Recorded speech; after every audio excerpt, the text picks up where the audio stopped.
Hi friends, Assalamu alaikum. Welcome to my channel. இன்னைக்கு நம்ம சேனல்ல Ramadan preparation second part video தான் பார்க்க போறோம். First வந்து ரூஹ் அஃப்ஸா சிரப் வந்து எப்படி பண்ணலாம்னு பார்க்கலாம் வாங்க. அதுக்கு முன்னாடி நம்ம சேனலை இதுவரைக்கும் subscribe பண்ணாதவங்க subscribe பண்ணிருங்க. First ஒரு அடிகனமான பாத்திரத்துல 2 கப் சீனி ஆட் பண்ணிக்கிடலாம். அதே மெஷரிங் கப்லயே 1.5 கப் தண்ணீரும் சேர்த்துடலாம்.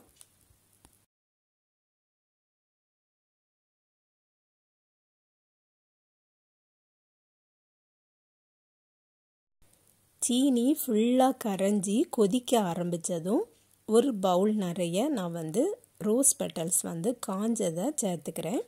நீங்க வந்து ஃப்ரெஷ்ஷா இருந்தாலும் அதில வந்து சேர்த்துக்கிடலாம், ஒன்றும் பிரச்சனை இல்லை. இந்த சர்பத் வந்து சீனி கிறிஸ்டல் ஆகாம இருக்கிறதுக்காக வேண்டி ஒரு 1/4 டீஸ்பூன் வந்து சிட்ரிக் ஆசிட் ஆட் பண்ணிக்கிடலாம். சிட்ரிக் ஆசிட் இல்லைன்னா 2 டீஸ்பூன் லெமன் ஜூஸை ஆட் பண்ணிக்கிடலாம். இது ஒரு 7 மினிட்ஸா கொதிச்சதுக்கு அப்புறமா நான் வந்து இனி ஒரு பாத்திரத்துல வந்து 1 கப் வந்து தண்ணி கொதிக்க வச்சிருக்கேன். அதை கொஞ்சம் கொஞ்சமா இந்த சிரப்ல வந்து ஆட் பண்ணிக்கிடணும். ஒரே அடிக்கு ஊற்றக்கூடாது, கொஞ்சம் கொஞ்சமாக தான் ஆட் பண்ணிக்கிடணும். சீனி கரைஞ்சதுக்கு அப்புறமா 7 மினிட்ஸ் கரெக்டாக வந்து இந்த சிரப்பு கொதிக்கணும். அப்போ தான் கன்சிஸ்டன்சி கரெக்டாக வரும். ரோஸ் பெட்டல்ஸ் இல்லைனாலும் பிரச்சனை இல்லை, ஏன்னா நம்ம வந்து கடைசி ரோஸ் வாட்டர் ஆட் பண்ண தான் போகிறோம். அதனால வந்து ரோஸ் பெட்டல்ஸ் வந்து முக்கியம் இல்லை, என்கிட்ட இருந்ததுனால நான் வந்து போட்டுக்கிட்டேன்.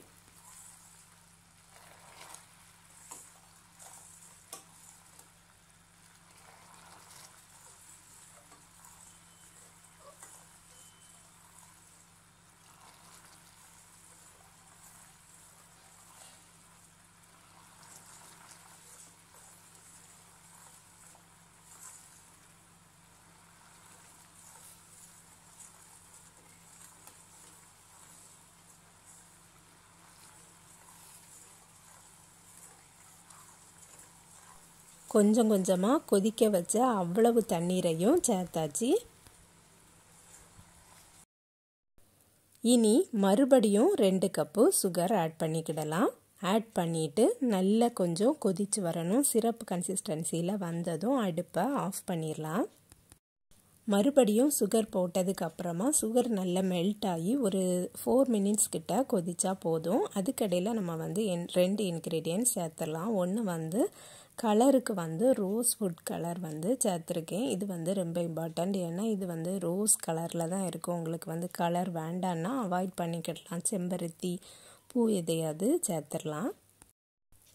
இந்த கலர் வேண்டாம் அப்படின்னு நினச்சிங்கன்னா, ஆனால் அதே கலரில் வேணும் அப்படின்னா ஒரு 2 துண்டு பீட்ரூட்டை வந்து கட் பண்ணி கூட சேர்த்துக்கிடலாம்.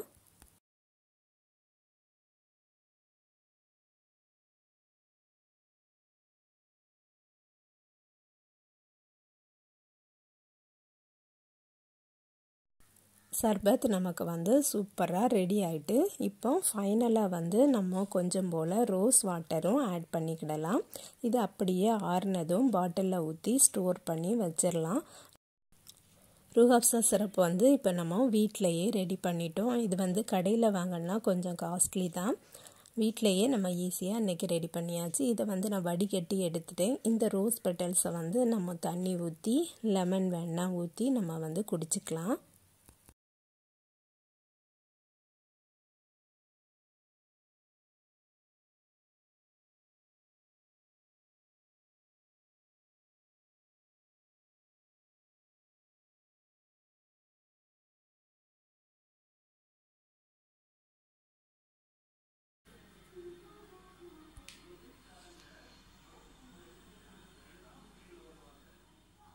இப்போ இந்த ரூஹ் அஃப்ஸா சிரப்பை வச்சு நம்ம ஒரு ஜூஸ் தயாரிச்சிடலாம்.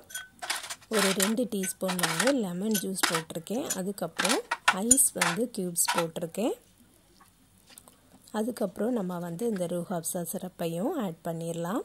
ஆட் பண்ணிவிட்டு வாட்டரும் விட்டுட்டு சப்ஜா சீடும் போட்டுட்டு புதினாவும் போட்டு லெமனும் ஊற்றிருக்கோம். ரொம்பவே டேஸ்ட்டாக இருக்கும் இந்த ஜூஸ் குடிக்கிறதுக்கு. இதையும் நம்ம வந்து ஒரு நாள் ரமலானுக்கு குடிச்சிக்கிடலாம்.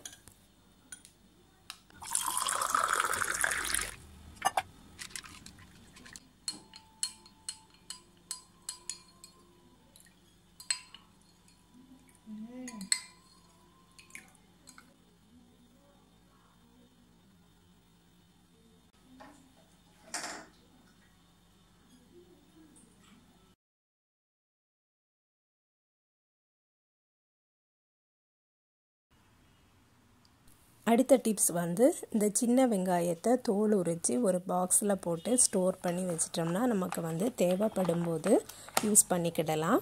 ஃப்ரிட்ஜில் ஸ்டோர் பண்ணி வைக்கணும்.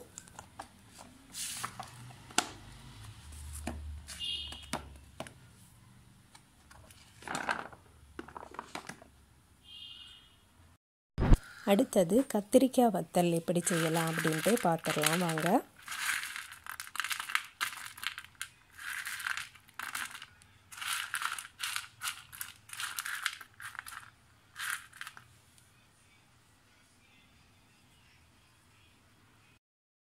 கத்திரிக்காய் வந்து சீசன் டைம் வந்து ரொம்ப சீப்பாக தான் இருக்கும். அந்த மாதிரி நேரங்களில் நம்ம வந்து வாங்கிக்கிட்டு நமக்கு எந்த சைஸுக்கு வேணுமோ அந்த சைஸுக்கு கட் பண்ணி எடுத்துக்கலாம்.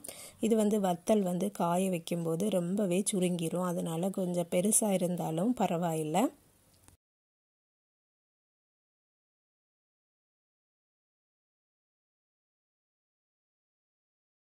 அதுக்கப்புறம் ஒரு பாத்திரத்தில் தண்ணி ஊற்றி கொதிக்க வச்சுருக்கேன். அதில் வந்து 1 டீஸ்பூன் கல் உப்பு ஃபஸ்ட்டே ஆட் பண்ணினேன். அது வந்து வீடியோவில் பதியலை. அதுக்கப்புறம் வந்து கல் உப்புக்கு அப்புறமா மஞ்சத்தூள் ஆட் பண்ணியிருக்கேன். கொஞ்சம் வத்தல் பொடியும் ஆட் பண்ணியிருக்கேன். இது கொதிக்கும்போது நம்ம வந்து இந்த வெட்டி வச்சுருந்த இந்த கத்திரிக்காயையும் சேர்த்துடலாம். கத்திரிக்காய் வந்து ஒரு அரை வேக்காடு வெந்ததும் நம்ம வந்து உடனே வாரி எடுத்துடலாம்.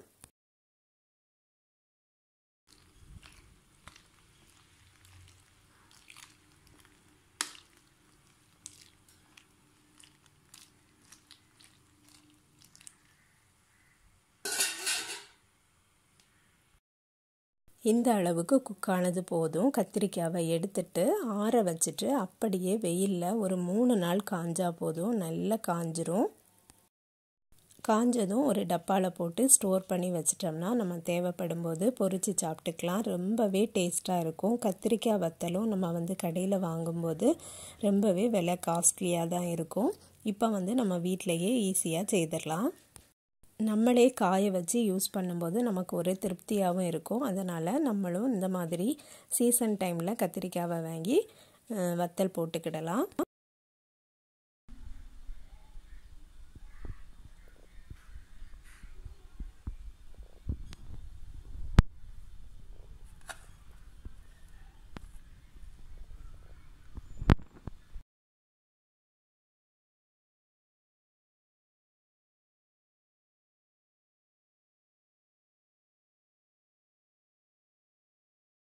அடுத்தது வந்து போண்டா மிக்ஸ் தான் பார்க்க போகிறோம். 1 கப்பு கடலை மாவு சேர்த்துருக்கேன்.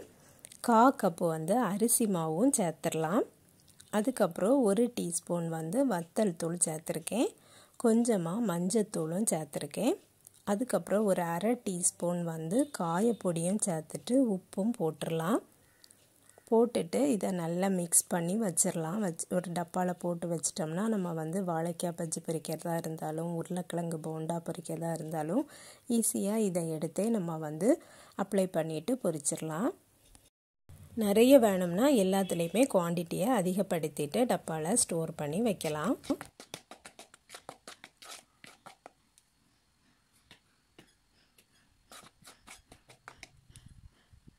லெமன் ஜூஸையும் கொஞ்சமாக பிழிஞ்சு எடுத்துட்டு வடிகட்டிட்டு இந்த மாதிரி ட்ரேயில் ஊற்றி ஃப்ரீசரில் கொஞ்சம் நேரம் வச்சோம்னா க்யூப் மாதிரி ஆயிரும். அதை வந்து நம்ம எடுத்து ஒரு பாக்ஸில் போட்டு ஃப்ரீசர்லேயே ஸ்டோர் பண்ணி வச்சிட்டோம்னா தேவைப்படும் போது நம்ம எடுத்துக்கலாம். மீதி இருக்கக்கூடிய அந்த லெமன் தோடையெல்லாம் வந்து இந்த மாதிரி ஒரு பிக்கல் மாதிரி கூட போட்டுக்கிடலாம். நான் வந்து இதில் பச்சை மிளகு, கல் உப்பு, அதுக்கப்புறம் வந்து வெள்ளை பூண்டும் சேர்த்துருக்கேன். இதில் வினிகர் வேணா கூட ஊற்றிக்கிடலாம். ரொம்பவே டேஸ்ட்டாக இருக்கும் இந்த ஊறுகாயும். அவ்வளோதான் ஃப்ரெண்ட்ஸ். இந்த வீடியோ பிடிச்சிருந்தனா லைக் பண்ணுங்கள், ஷேர் பண்ணுங்கள். நம்ம சேனலை இது வரைக்கும் சப்ஸ்கிரைப் பண்ணலைன்னா சப்ஸ்கிரைப் பண்ணிடுங்க. நெக்ஸ்ட் வீடியோவில் வேறு ஒரு ரெசிபியில் சந்திக்கிறேன். அஸ்ஸலாமு அலைக்கும்.